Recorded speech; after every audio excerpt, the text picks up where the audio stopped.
ሴት የመወለድ ቻንሱን አንድ ከፍ የሚያደርገው ምንድነው? ግንኙነት ሲደረግ ከሰሞኑ የወንዶች ቁጥር አንሷል እየተባለ ነውና ወንድ እንዴት እንውለድ? ወንድ እንዴት ነው የሚወለደው? በዚህ ዙሪያ እንግዲህ ብዙ ሰዎች ልታስነሳብኝ ነው። ግልጽ ቢሆን ደስ ይለኛል።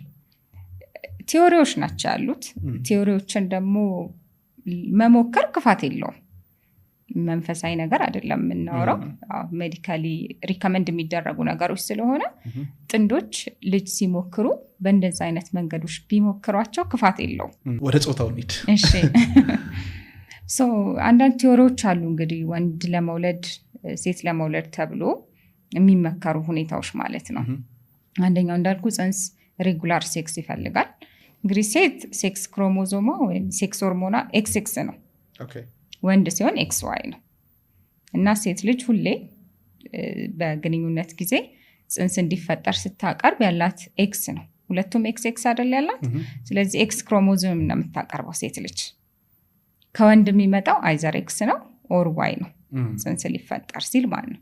ስለዚህ ሴክስ ሁሌ ባይ ዲፎልት ሴት ልጅ ነው የምታቀርብልህ።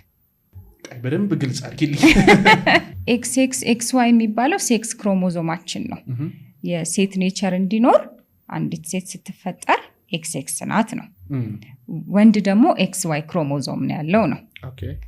ሲሰራ እነዚህ አሁን ካሪዮታይፕ የሚባሉት ሲሰሩ XX ሲመጣ ቺ ሴት ናት ይባላል። XY ሲሆን ወንድ ናት። ወንድ ነው ከወንድ የሚለቀቀው ወይ X ነው ወይ Y ነው። ስለዚህ 50% አይደል የመረገዝ እድሉ። ሴት ግን ሁሌ X ነው ያላት። ወንድ X ከለቀቀ ጽንሱ ምን ይሆናል? ሴት።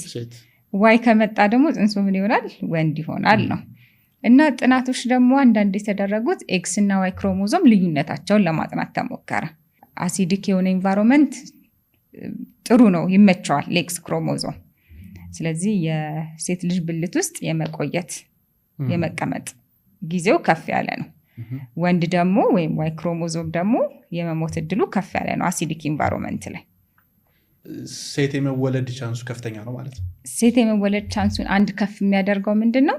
ግንኙነት ሲደረግ አንዷ ሴት እንቁላል ከመለቀቁ ቀደም ብላ ያላት ፈርታይል ፔሪድ አለ አይደል? እዛ ላይ ግንኙነት ተደጋጋሚ ከተደረገ እና ኦቭሌት የምታደርግበት ቀን ላይ ግንኙነት ካልተደረገ ሴት የመሆን ቻንሷ ከፍ ያለ ነው። ምክንያቱም ዋይ ይሞታል አሲድ ውስጥ፣ ሴቷ ደግሞ ኤክስ ክሮሞዞም ደግሞ አሲድ ኢንቫይሮንመንት የሚመረጥ ኮንዲሽን ነው። ቲዮሪ ሰጀስት የሚያደርገው እሱን ነው። ስለዚህ ሴት ለመውለድ አንዲት ሴት 14ኛው ቀን ላይ እንቁላሏ የሚለቀቅ ከሆነ ከ14 ቀን 5 ቀን 6 ቀን